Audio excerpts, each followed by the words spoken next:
A landmark event that never should have had to be a landmark event. Israel's coalition finally agreeing on a state budget after 3 years without one. חברי הממשלה, אנחנו, שר האוצר, אני וכולנו מביאים את הצעת תקציב המדינה לשנים 2021-2022 להצבעה. מי בעד? מי נגד? נמנעים? אין. רבותיי וגבירותיי, יש תקציב בישראל.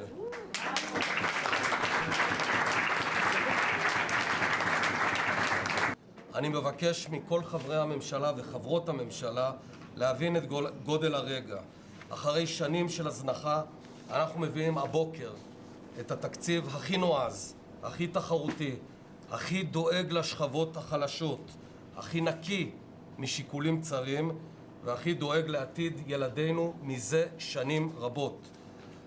Prime Minister Naftali Bennett and Finance Minister Avigdor Lieberman then outlining the intentions behind the budget, as well as current ongoing initiatives, including completing the Tel Aviv metro area light rail, investments in infrastructure, transportation, healthcare, and real estate, preventing bankruptcy among pensioners, overhauling kashrut certification and supervision, increasing competition and driving down costs of consumer goods and food, and much, much more. Of course, the budget is still not totally enforced just yet. It will now go to the Knesset for its first reading, after which it will head through various Knesset committees.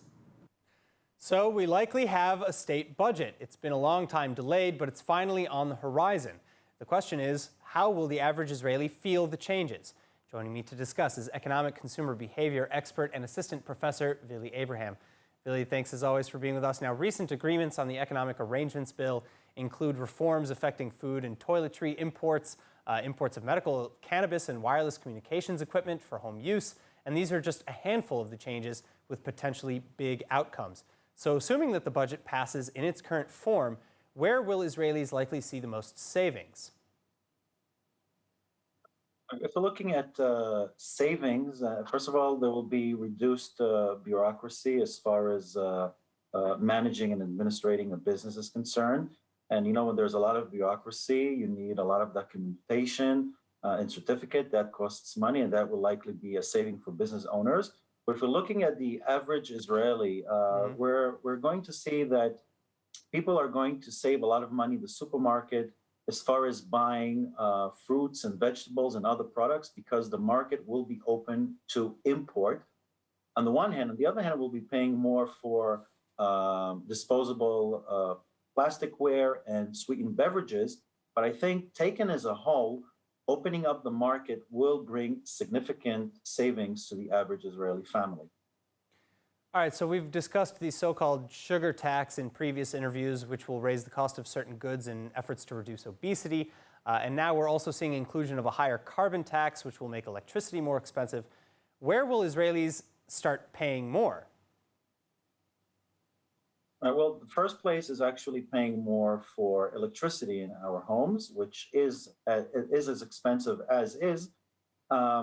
And because businesses will be paying more for the electricity to run their businesses, it means that we as consumers will probably have to pay more because, you know, if you look at the way businesses operate, if they incur more expensive, this is usually passed on to consumers because a business is open in order to maximize profits and minimize its expenses. So it means that in a lot of ways we'll be paying more. Maybe it's for things that we buy in the supermarket because there are greater expenses in the malls. Where every business that operates and serves its customers offline will be paying more, and we're likely to pay more. The question is how much. Right. But I don't think it will increase prices significantly just because of electricity. All right, well, so what other taxes might we be discussing in the budget proposal? I see a congestion fee for the Gush Dan, Tel Aviv area. Transportation Minister Michal Michaeli says that the public transport can't handle picking up the slack. Meanwhile, you have agricultural reform, another issue as farmers are protesting the plan to open the market to international competitors, the fear being that consumers may win, but farmers will lose. How do you respond? Yeah, well, there's always a trade-off between offering your citizens cheaper prices and on the other hand, affecting negatively farmers because if the market is open to competition, it means that the prices of fruits and vegetables and everything that is produced in Israel will decrease, and this means that the profits of the farmers will decrease. But I think that we have to look at the picture overall. I think that in Israel, we're paying much, much more than any OECD country, certainly much more than the United States. And I think that it's high time that we do enjoy great competition and more reasonable prices. And I think that all markets in Israel, all competitors, all businesses can just become more efficient. And if they become more efficient, they can still make a profit while selling their products at a more reasonable price. So farmers just have to become more efficient, but I don't necessarily means that this is the end of Israeli agriculture. All right, Dr. Vili Abraham, thank you so much. Pleasure. All right, if you'd like to see the full interview on the budget and its effects on the Israeli public, please check it out on ILTV.tv or on ILTV's Facebook or YouTube channels. Now moving on, 4 Palestinians from Gaza caught infiltrating the southern Israeli border overnight on Monday, and 3 of the 4 are allegedly armed with knives. The IDF quickly arriving on scene to detain and question the suspects. However, the pseudo-invasion not coming all at once, and the Israeli army neither confirming nor denying any link between the 2 incidents. Likewise, the IDF also playing it close to the vest on whether the latter 3 suspects are being held in their custody. In any case, the initial armed intruder crossing the border late last night alone, carrying a knife and a pair of bolt cutters. Then, at a later time in the early morning hours, the 3 other suspects entering from the same area. Israeli authorities reporting that while Israel's high-tech fences and walls, both above and below ground, are guarding the frontier with Gaza effectively, gaps in the steel fencing are proving to be a source of numerous invasions. And particularly during times of low visibility, Palestinians are using such openings to illegally cross into Israel, often with alleged intentions to attack. Now, in other news, this next story serving as an unfortunate example of what too much of a good thing looks like. Specifically, how coronavirus regulations enforcement in Israel can apparently be taken way too far. An Israeli woman heading to the hospital to file a police report after reportedly being raped while in vacation in the Sinai Peninsula just before. But rather than being met with empathy and concern by Israeli authorities at the hospital, the woman was reportedly reprimanded, and her friend who came in support was likewise fined. And this for breaking quarantine to come to the hospital in the first place. According to the report, the woman, a 23-year-old resident from Rehovot, was traveling to the Sinai Peninsula with another female friend. Together, they signed up there for a diving lesson. The alleged victim, however, claims that while in the water, she was sexually assaulted and raped by the instructor. So the pair cut their trip short and they returned to Israel, after which they headed to the emergency room at Wolfson Medical Center in Holon. It's here, however, that the police officer who was summoned to the hospital to take the woman's testimony punished the 2 women instead of helping them. The reason? They're not vaccinated and they violated quarantine to head to the ER. In fact, the officer reportedly told the alleged victim that she should have waited until after completing quarantine and only then go to the police station to give her testimony. Still, the woman telling Channel 12 that she was, quote, disappointed to meet such an insensitive officer, a sentiment that other victims in the past have likewise expressed with respect to Israeli officials' apparently overly dismissive handling of such cases. In response, the police have since added that the 5,000 shekel fine levied at the friend will be re-evaluated. Moving on, an explosive new report by UN watchdog organization UnWatch, now outlining numerous incidents of anti-Semitism and blatant incitement to violence or even terrorism, and all by none other than educators and staff employed by UNRWA, aka the UN Relief and Works Agency for Palestinian Refugees. But that's not all. ILTV's news anchor and correspondent Lidar Gavelazi with the details. Lidar, thanks so much for being with us. Now, what exactly has this report found? Thanks, Aaron. So the UnWatch, which is an NGO based in Geneva that monitors UN activity, they issued a report which found that over 100 UNRWA educators and staff have publicly promoted anti-Semitism and violence against Israel. UNRWA, of course, being, as you mentioned, the UN Relief and Works Agency, which is a body dedicated to Palestinian refugees, and it operates in Gaza, in Jordan, in the West Bank, and also in Syria and Lebanon.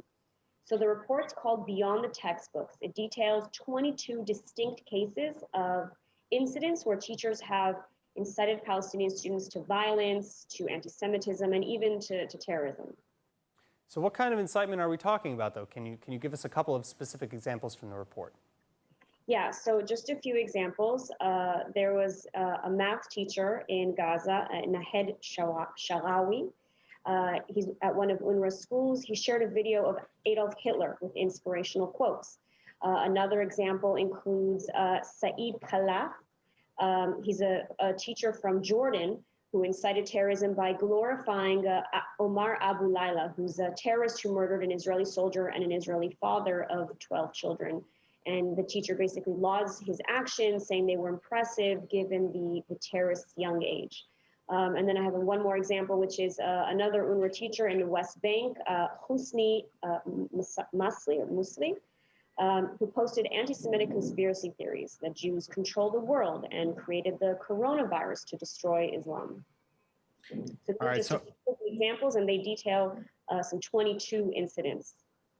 So how far do these incidents go? How far back? Well, this report is actually pretty recent. It's recent incidents. They've had previous reports which have detailed things that go farther back.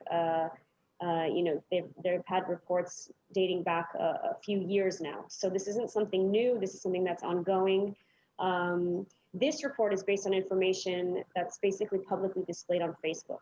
And they simply found these incidents by doing a simple search related to UNRWA keywords. So basically anyone can go online, anyone can find these posts. The organization UnWatch said that there's likely many more incidents of such incitement and anti-Semitism, but they were only able to find 22 cases because they're just doing a simple Facebook search. And it only covers, it's important to note that it only covers activity that's online, not what's happening in the classrooms themselves. We don't know what's going on in there. The report doesn't address that. What these same teachers are basically teaching their students. All right, well, we know from Impact SE reports that inside the classroom is also can be very problematic. But what is UnWatch calling for now in reference to this report? So the UnWatch is calling on all the agency's major funders, which is basically the United States, Germany, the UK, and the European Union, to hold UNRWA accountable. All of these countries voluntarily donate funds to the organization. So I'll just remind you that the US under the Trump administration cut funding to UNRWA because of issues like this. But now the Biden administration has renewed the funding to the organization. And according to the report, the US will provide something like $313 million to UNRWA in 2021. The report also says that as part of this funding, the U.S. State Department basically demanded a reform in UNRWA's education system so that instances like this of anti-Semitism and incitement don't occur. But UnWatch is saying that despite UNRWA's promises, this is clearly not the case as they've just outlined in the report. Yeah, that's my final question, really. We've talked about how UNRWA has received criticisms like these before, and UNRWA claims to have zero tolerance for such incitement and behavior. So how are they dealing with it? So the report actually talks about this, and it says that they've sent so much information to UNRWA over the years of similar incidents of anti-Semitism, incitement to terrorism, all these things. UNRWA, unfortunately, has done very little. They haven't fired many of the teachers that have been involved, some, by the way, being Hamas operatives, Hamas, a known terrorist organization. So unfortunately, very little is being done by the UN, very little is being done by the organization to address these issues. All right, Lidar, thank you so much for joining us today. Thank you so much for having me. In other news, when considering international relations and diplomatic issues, heavy focus is often placed on what types of regimes are involved, especially in the Middle East. Are we dealing with a dictatorship, a presidentocracy, democratic republic, a monarchy? The thing is, as we've learned with the Arab Spring, is that government organizations aren't a one-size-fits-all kind of thing. And Amineh Ayub, economic consultant and educator, is now arguing that in some cases, democracy is absolutely not the best. Joining me to expand, Amineh Ayub. Thank you so much for being with us. Now, speaking of the Arab Spring, let's start with what's been going on in the region economically since the Arab Spring ended in December of 2021. Well, as you know, as you said, that the Arab Spring started back more than 10 years ago, and we can still see that there are issues going on in some countries like Tunisia, Libya, and some other countries. And as probably you read in my latest article of the Jerusalem report, I was actually analyzing the whole situation, and the expectations that the people were expecting were not actually were the gains were fewer than the expectations. There's still high levels of unemployment, economic issues, and also Islamists have been gaining stage in many of those societies. All right, well, so you've actually argued in many cases, particularly in the Arab world, that monarchies are the best for the sake of stability. Could you get a little bit more into that? You know, what are the benefits of having monarchies in an Arab state, and how? Can you give us some recent examples? Well, actually, I did not actually argue. This is the reality of things. We can actually see that. Morocco has been, we did not have any upheavals. You can see the same thing in Saudi Arabia, Kuwait, the UAE, which is a federal monarchy, Bahrain. We can see that their economic, they don't have any, there are still economic difficulties and issues. But I'll give you an example of Morocco. Morocco, the institutionalization of the, we have been working with to create institutions, democratic institutions, since our Majesty King Mohammed VI took over in '99.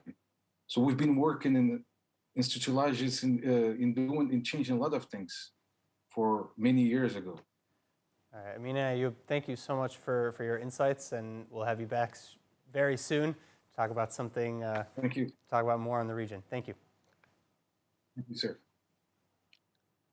And now it's time for our daily update on the 2020-2021 Summer Olympic Games, where we cover the latest surrounding Israel's Olympic team in Tokyo, Japan. And of course, back with all the details, ILTV's Chana Rifkin. Chana, thanks so much. What do you have for us today? Well, I wanted to start off with some alternative Olympic news, Aaron, about a rising star, Bidi Deutsch, an American-Israeli Orthodox mother of 4. The athletics brand Adidas, we all know, has clearly been watching her. For a few years now, she's been garnering public interest as she dominates all kinds of marathons and competitions, landing herself in the top 80 female runners in the world, and even qualifying for the 2020 Olympics before the pandemic. Yeah, which is amazing. We've talked about her in the past. And as we can see in the image, she's accomplishing all these feats in a skirt, in religious modest dress, a headscarf. So it's really, really an incredible thing. And we love to see these kinds of successes. Yes, and that's exactly what Adidas wants to present. They placed her on billboards around the country, so this news has obviously gone viral in Israel.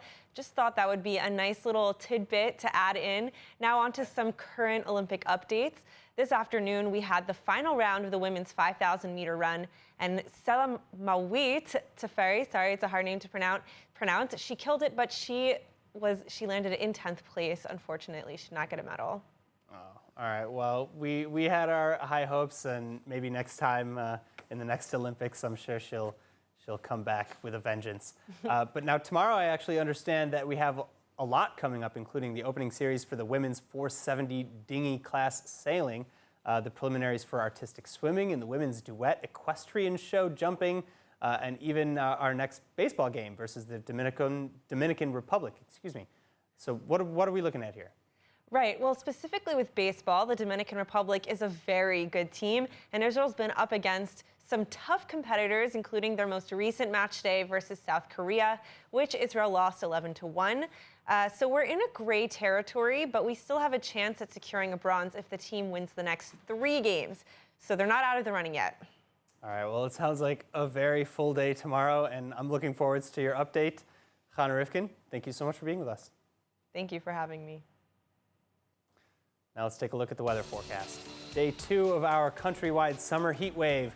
Lows tonight raising just a bit, expecting to be between 22 and 29 degrees Celsius, while tomorrow's highs staying mainly in the mid-30s and low 40s. though Haifa's temperatures are a bit lower at 31 degrees. Finally, skies remaining clear and sunny throughout the country. All right, that's it for today's news. Today's exchange rate is 3.23 shekels to the American dollar and 2.59 shekels to the Canadian dollar. And finally, for the latest updates and news from ILTV, please like ILTV on Facebook, follow us on Instagram, and subscribe to our YouTube channel as well as to our newsletter at iltv.tv. I'm Aaron Porras. Be well. Thank you so much for watching.